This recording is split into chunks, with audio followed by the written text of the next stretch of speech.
ಜಯ ಜಯ ಚೌಡೇಶ್ವರಿ, ಜಯ ಜಯ ಜಗದೀಶ್ವರಿ, ಜಯ ಜಯ ಪರಮೇಶ್ವರಿ ತ್ರಿಪುರ ಸುಂದರಿ.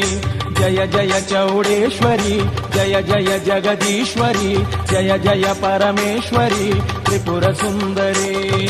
ಪರಮೇಶ್ವರಿ ಎಂದರೆ ಪಾಪಗಳ ನೀಗುವೆ, ಪರಮೇಶ್ವರಿ ಎಂದರೆ ಪಾಪಗಳ ನೀಗುವೆ, ಜಗದೀಶ್ವರಿ ಎಂದರೆ ಜಡವ ತಳೆಯುವೆ.